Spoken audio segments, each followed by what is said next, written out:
Hello everyone, welcome to your channel in rational English classes. आप लोगों का बहुत बहुत स्वागत है रेशनल इंग्लिश क्लासेस में। आज हम लोग आर्टिकल द का प्रयोग के बारे में चर्चा करेंगे। इसके पहले हम लोग आर्टिकल ए के प्रयोग के बारे में पढ़ चुके हैं, आर्टिकल एन का प्रयोग के बारे में पढ़ चुके हैं। आज हम लोग द का प्रयोग के बारे में चर्चा करेंगे। मैं आप लोगों को समझाता हूं, जड़ से लेकर अंत तक समझाता हूं, आसान भाषा में समझाने की प्रयास कर रहा हूं। आप लोग भी थोड़ा प्रयास करें। चलो हम लोग शुरू करते हैं। पहला पॉइंट नंबर 1 है कि म्यूजिकल इंस्ट्रूमेंट अर्थात संगीत यंत्र के नाम के साथ द का प्रयोग किया जाता है। म्यूजिकल इंस्ट्रूमेंट अर्थात संगीत यंत्र के नाम के साथ द का प्रयोग किया जाता है। जैसे the violin, VIOLIN, the violin, violin का अर्थ होता है सारंगी। The harmonium, HARMONIUM, the harmonium. That's all. साथ ही साथ हम लोग पढ़ेंगे इन्वेंशन, आविष्कार के नाम के साथ द का प्रयोग किया जाता है। जैसे द टेलीविजन, यह आविष्कार है। द मोबाइल, ये भी आविष्कार है, इट्सेट्रा। इसके साथ द का प्रयोग किया जाता है। नंबर 2 में हम लोग पढ़ेंगे शारीरिक अंगों के नाम के साथ द का प्रयोग किया जाता है, अर्थात पार्ट्स ऑफ द बॉडी के नाम के साथ द का प्रयोग किया जाता है। जैसे लेग, वेस्ट, हैंड, नेक इत्यादि जो भी पार्ट्स ऑफ द बॉडी उनके साथ द का प्रयोग किया जाता है। जैसे he was hit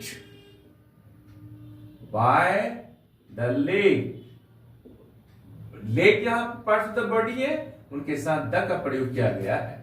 he was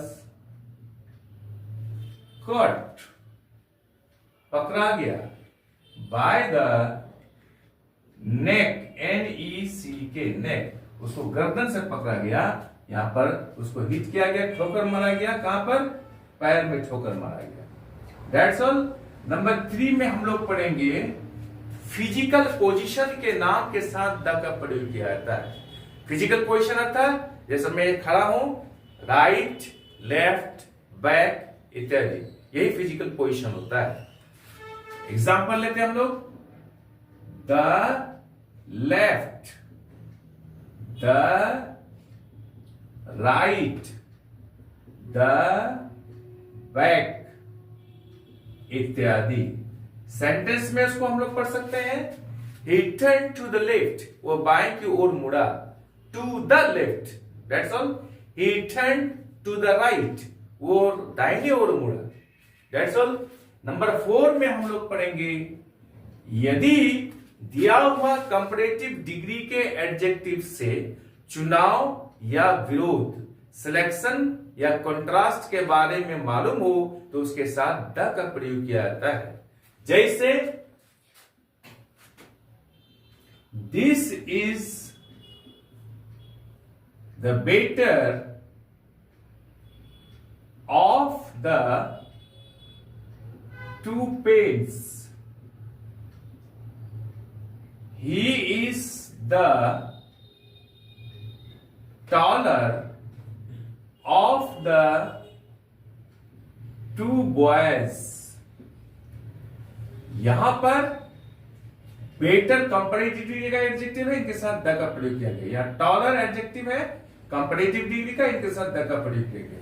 अब एग्जांपल में समझते हैं। जैसे कि ये 2 कलम है, एक कलम यहां, एक कलम यहां, इनमें से कौन अच्छा है, दोनों में कंपेयर करते हैं। तो अंग्रेजी में हम लोग बोलेंगे दिस इज द बेटर, ये अच्छा है, ऑफ द 2 पेन्स, ये दोनों कलमों से।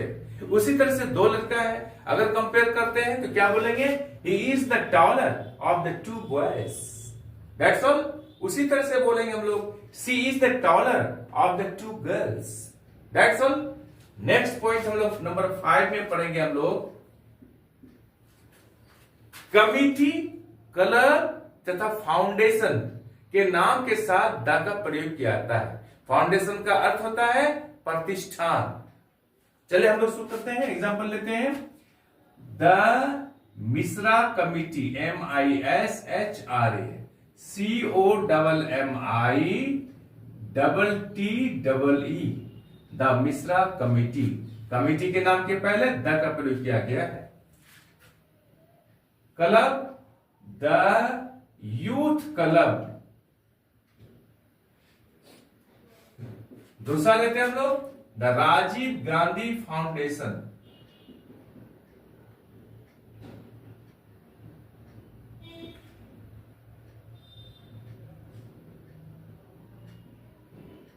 एटसेट्रा।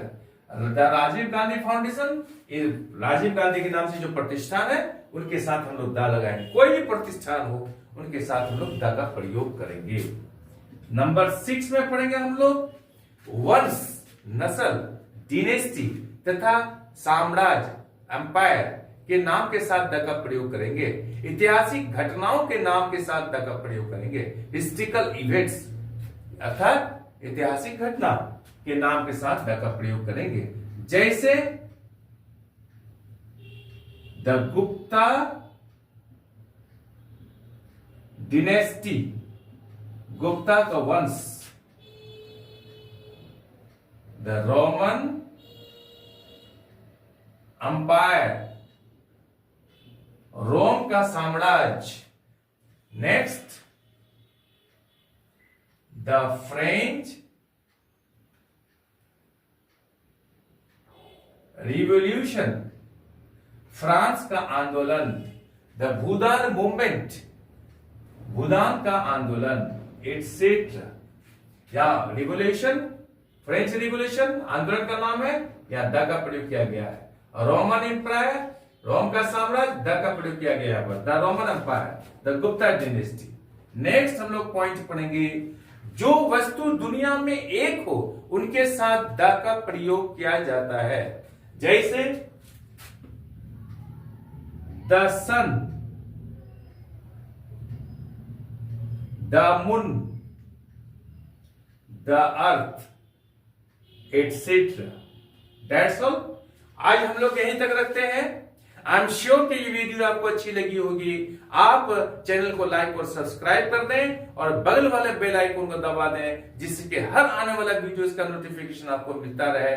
आप लोग स्वस्थ रहें, मुस्कुराते रहें, पढ़ते रहें, आगे बढ़ते रहें।